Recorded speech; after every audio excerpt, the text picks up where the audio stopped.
Welcome to the Dad Bod Podcast with Corey, and I'm your host, Corey. And I have a wonderful special guest, my longtime friend, my sister, Erica.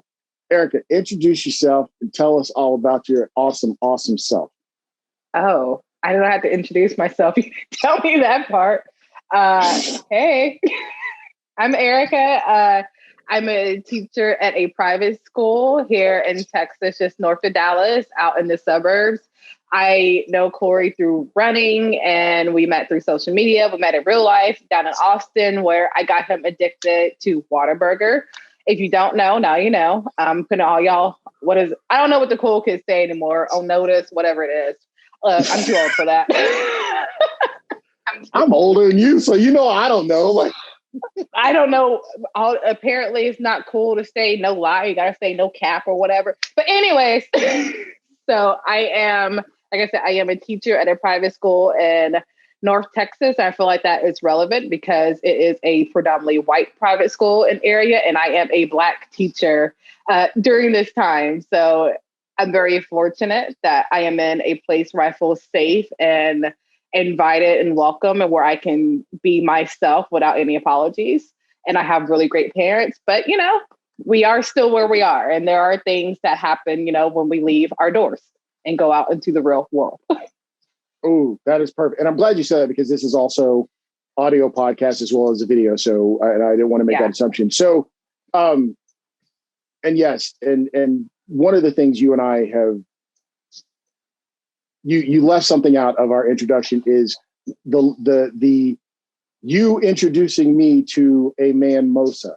In Austin, which is, that picture will come across we have an Echo show, and I have that picture, and it'll come across my Echo. I think I sent you that picture. When it comes across there, I don't think I've ever seen you so happy though. Oh my God. You were like posing with your man Mosa. First, like, I wanted to hug it. Hit you, and then a man Mosa hit you. Yeah, the sausage too. I've seen your pictures through Instagram posts after that. I have never seen you so happy before. It literally, I rarely use absolute words, like all the time. Like I just don't make a point of doing that. So when I say the perfect meal, you need to understand the seriousness of that meal. Yeah. And I don't think between the three of us, me, you, and Chris, and refresh my, because again, we can blame COVID brain fog, but please refresh my memory. For as huge as that man Mosa was, for as huge as those sausages were, I don't think we left crumbs. Like, I don't think we left a drop in any of those giant man Mosa mugs. I don't think we left a crumb of those sausages in the table. And it was it was the perfect meal. It was the perfect setting. It was a perfect friends to end a wonderful weekend. But please don't get twisted that I do not think of that man Mosa on a frequent basis. I don't know if that indicates a problem, because it's an alcoholic drink, and I will own that. But it was an experience, and it actually came up on my Facebook feed. It was saying there's this place in Austin that has man Mosa. I'm like, been there, done that. Every November when it comes up on my Facebook memory, I can't look at it, like, because I get sad, like I do, because it's like, it's more than just it's more than just the drink, and it really was. It was such a fun time, and I don't mean, and I can't get in trouble because I'm not a member anymore. I don't mean the prior 2 days of that. I'm talking about that meal, and I'm talking about the group text of me, you, and Chris before, and I'm talking about the group text after that, and I'm talking about this sipping the tea.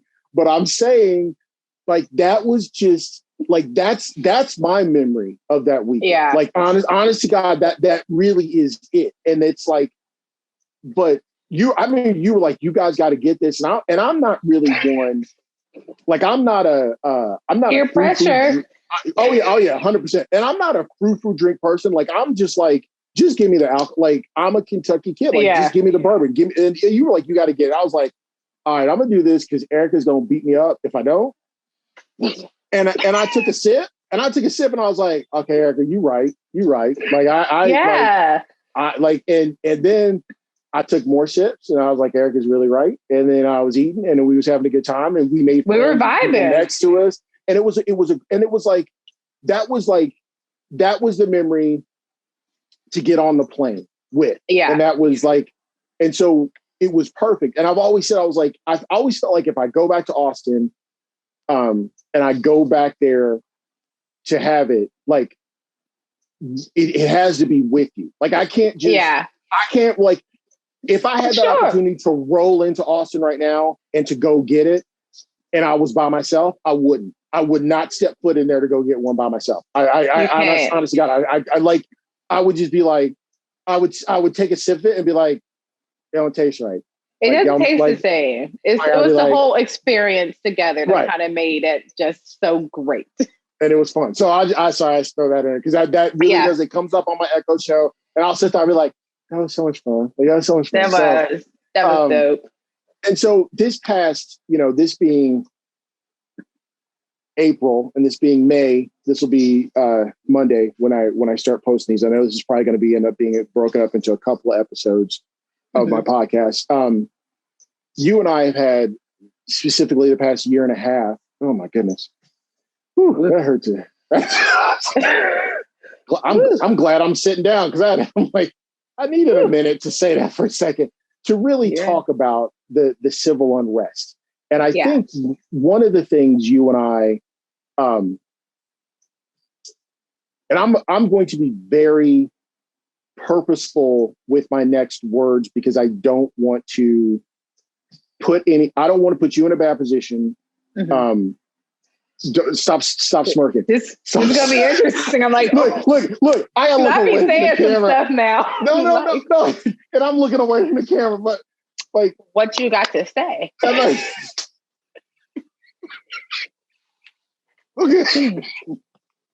Speak. Well played. But you and I, as especially in the running community, where being Black is almost a double minority. And in yourself, being a Black woman, that makes it a triple minority. Now, there's a lot of times prior to 2020 where when we did speak up in certain... Stop it, Corey. When we did speak up in certain circles, about equality and things not being fairly represented, there's almost that shut up and run mentality. As long as we were funny and we were putting on a minstrel show, for lack of a better term, it was acceptable. But if dancing around some words here, but if we were serious, we were controversial. We were. And I don't want to speak for you, but I know you've said these words to me. There's that term of angry Black woman, and there's that why are you being so political, Corey? Phrases, and so 2020 happens, and things like, I know you and I spoke on a level that I was appreciative of because I couldn't speak this way to anyone else. But when the unfortunate murder of Ahmaud Arbery happened, and I was just coming back from spinal surgery, but that shook me to the core that I couldn't run for a couple of months because I'm a solo runner, and I run and I live in a predominantly white area. And I really, first time in 10 years, I got to the door and I was like, I can't go run. Yeah. Talk me through how it's been what was it like for you? What it's been like for you in the running community before we get to what you touched upon as far as your job? Because I do want to come back to what you touched upon in your introduction. Okay. Yeah. I mean, the running community in itself, you know, I love it. There's a lot of pros, there's a lot of cons, but there's always been especially, and I got it, and I should say this in regards to recreational, here for fitness, distance running as a Black person, and I'm gonna say this, that's not from Africa. I feel like that's important to say. Yes, as a Black American. Yes. And let me just say this, just because I'm Black does not necessarily mean my descendants from Africa. They could be from anywhere. I could be from Trinidad, I could be from Caribbean. So I could be Afro-Latina for all you know. So because we got moved. But go ahead. Yes. Sorry. So I think it's important to note that not of direct African descent. There's just, you know, and it goes to like where I teach as area I grew up in. So yes, most of my friends are in fact white. And so my running community was mostly white as well. But, you know, I had my friends and I felt comfortable with them, but where the change came in, so to speak, where I would say, and just because of the area that I met, I've always shied away from racism because I refuse to think, and I guess it's a lot of it was just ignorance and just not wanting to accept it. And I will admit that I refuse to think that I was treated differently because of the color of my skin. Because, you know, and as we mentioned before, we talked about, we tend to forget just how recent a lot of these things were and how Jim Crow laws, they're not really that old.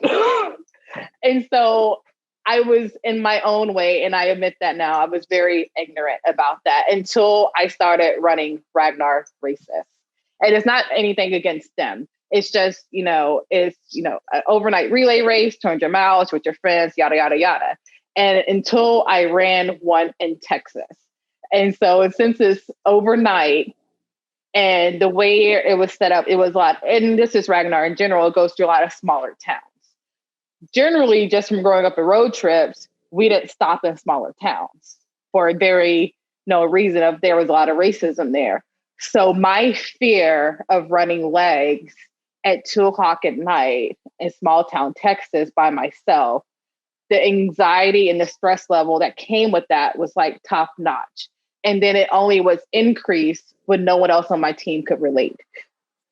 And so in just the running community, that was kind of where I became more proactive in making sure that when I did it again, I was very fortunate where like I found a team where my entire band were all Black or Latino, we're all minorities.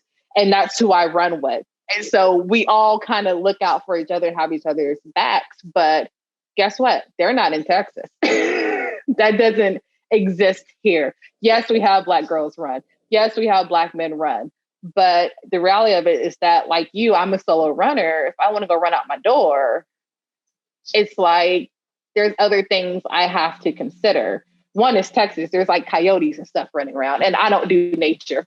It's a true story. It's true. We have coyotes. I saw one on my way to the gym. There's coyotes running around and all that stuff like that. But, you know, if you remember when, you know, quarantine first happened, I use that loosely. The big thing was the whole Yeti challenge where everyone's like, I'm going to go run the 4 miles every 4 hours. I did that. And my mom was staying with me. And I was like, I'm going to do this. I'm like, I don't have nothing else to do. Might as well just go do it. And it came time for my leg. That would have been 2:00 in the morning. And I chose to not do it. And I didn't choose to not do it because I was worried about being a woman. I didn't choose not to do it because I was worried about coyotes. I didn't choose to do it because I was tired. I opted to not do it until daylight because I didn't want to be a Black person running in a white neighborhood 2:00 in the morning. And I didn't want to not go back home to my mom. I didn't want someone calling the police on me and questioning me because I knew that a Black person running in a mostly white neighborhood at 2:00 in the morning would mean nothing. They wouldn't care about what I do for a living. They're not going to care about my challenge. They're going to be like, this is a Black person. They're running at 2:00 in the morning. They look suspicious. And you know what? It is crazy to run at 2:00 in the morning, but I know that if I would have been a white person or any other race running at 2:00 in the morning, I probably wouldn't got any questions. Maybe a call, a non-emergency number phone call. But when you're Black and running at 2:00 in the morning, you're a threat. You're doing something wrong. Something's not right. You must be on drugs. You must be this. You must be running from a crime. You must be committing a crime. You must be doing something other than some crazy challenge you saw on Instagram and thought, I have nothing else to do, so I should do it. So yeah, that's that. No. And you touched upon a conversation I had with someone, and I remember that I didn't remember that challenge until you brought it up, which prompted a conversation. And I said, someone's asking about that because that started happening with the Marbury thing. They're like, if you feel unsafe, why don't you carry any sort of protection? And I said, that's a difference of privilege and me as a Black person as a runner. I said, because it's almost expected if you are white to have some sort of protection if you're out in the middle of the night running. And you should. Mm-hmm. I don't have a problem. I don't think I'm not telling you not to do that. Because if a cops pull you over and you're like, oh, I'm out running, and you've got your pepper spray and you've got your sort of protection here, this and that, nobody says anything. It's expected. It's that. If cops roll up on me and I've got some sort of protection right here, first of all, my skin's been viewed as a weapon, and now I have a weapon. So now I'm automatically viewed as a threat that has to be de-escalated before you even find out I'm just out running. Yeah, and even then, that's not enough. What's happened. Right, and so who knows what's happened before we've gotten to the point of finding out I'm just out running. Yeah. If we can even get to the point of finding out I'm just out running. Mm-hmm. So I told, that's why I said, I was like, I went 10 years of being a pre-dawn solo runner until the murder of Ahmaud Arbery. And I, for the first time in my life, was suddenly scared. Yeah, and changed couldn't things. do it and couldn't. I mean, fully, getting up. And yeah, there's a certain level of insanity at getting up pre-dawn and fully dressed and looking like either a light bright or looking like a cross between a light bright and a Power Ranger and heading out the door. And I mean, I never ran with music because I'm crazy, but I'm not stupid. But I would literally get to the door. And I mean, there's days I would open the door and I would look out, and there's days where my hand would touch the doorknob. And like you said, the anxiety, and if you're someone that is not a person of color, you can't explain that. You are a teacher. There is no question of your level of education as far as to use the vernacular in giving an adequate description of any situation whatsoever. You cannot explain that to someone if they've never gone through that. There's not words. Fear, it doesn't cover it. Scared is insulting, and there is no way. Well, I was just scared. No, that's because not. You can't explain discomfort. That's why you go to a doctor. They say, just give us a general number of your pain. And you're like, it just hurts. It's like, you can't explain discomfort. And at the same time, you can't really explain Lord knows I'm sick of that conversation. Lord knows I'm sick of that conversation for the past 3 months. Let's keep that up. Let's keep that a buck. I'm sick of that. And you're like, I don't know. It just hurts and fix me. It's Tell like me about how it feels. Look, man. It just feels like I can't do this. And so people just don't get it because you can't explain discomfort. You can't explain that little thing that tingles inside of you. It's like love. You're like, if you really love something, like, why do you love it? I don't know. It just makes me tingle. Why do you feel that way? I don't know. We call it our spidey senses, whatever you want to call it. There's just something that just tingles. And it's just those things. Like, even for me, I was driving the other day and I'm like, being in the South in Texas, seeing a jacked up truck tingle something inside of me. It's just one of those things that makes something tingle. And so a lot of people will never understand the privilege and the comfort that comes from opening your door and going for a run and just worrying about your playlist, just worrying about your pace, just worrying about your route, just worrying about your Instagram picture. I would love to just go for a run and not worry about those fine details. And oh my goodness. So there's three things you covered that. Sorry, I went everywhere. No. Do not apologize at all. I told someone, I said, I grew up in what most people call the hood. And I said, it's amazing to me. And there was gang violence around, whatever. The first time I ever had a gun pulled on me was a racist cop. And this was a police officer who didn't even bother to come to the court case. Mm. And I said, that's amazing to me. And I said, so to me, I don't get anxiety rolling through what people call the tough part, the tough neighborhoods. But let a jacked up truck with the Confederate flag in the window roll or up Trump flag nowadays.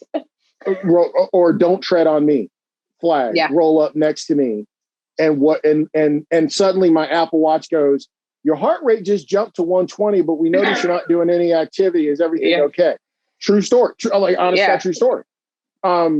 So that's why I was like, I get that. And you can't, that's not an explanation because relax. You don't get that. And it's like, it's something I told someone I have my Black Lives Matter shirt and I've worn it I wore it to Walmart one time. And I had a dude who honestly, I want to say he probably went to high school with Moses. It was an old white dude. And he muttered a death threat to me. And I was like, okay, cool. Sorry, you're having a bad day. And I kept going. And somebody else was like, I can't believe you're wearing that shirt. And I was like, but you're not going to say anything to the 5 guys in here that I'm looking at in my line of sight with Confederate flag hoodies. And this was after the whole Confederate flag was viewed as illegal. And the 3 trucks in the parking lot that have Confederate flags in their covering their entire rear view window, which is an obstruction of view. So that's illegal. So that's fine. But I have a Black Lives Matter shirt. I'm not saying anything to anybody, but I'm bothering you. Mm-hmm. Like that's a problem. Yeah. But, and so you're right. And so to someone not of color, you can't, there's no way to explain that. But and this is why you and I have this conversation. This is something that, Damari's Cuban. And when we first started dating and we lived in Florida, and she was like, I think it was like a couple months later, this drove her nuts to one day she stopped. She goes, why? She didn't understand this. Was the black man head nod when we're out in public. And it's what you do. Right. She goes, why do you? And I explained to her, I said, honestly, it's rooted in the fact that from one black man to another, it is an acknowledgement of, I see you in these streets. Yeah. I know what these streets are doing to you. And it is acknowledgement of, I see you. Yeah. And shows like Blackish, I think have done a wonder. Yes. Sometimes I remember that episode. Yes. And sometimes over the top in comedy, but have done a wonderful job in explaining these subtleties to a non-person of color on things like Juneteenth, things like why you see, especially an older generation, why you see Black women getting Black men plates of food at certain times. Voting, things like that you and I were talking about that for a newer generation is just foreign. It's just because when you say 1980 to them, you might as well be saying Genesis chapter 1, verse 1. Thank you guys for joining me for part 1 of the interview with Erica. Hope you guys really enjoyed it and laughed along and learned a little something. Known Erica for a while. She's an absolutely wonderfully intelligent young lady. So join me next week for part 2 and the week after that for part 3. Hope you guys stay blessed. One love.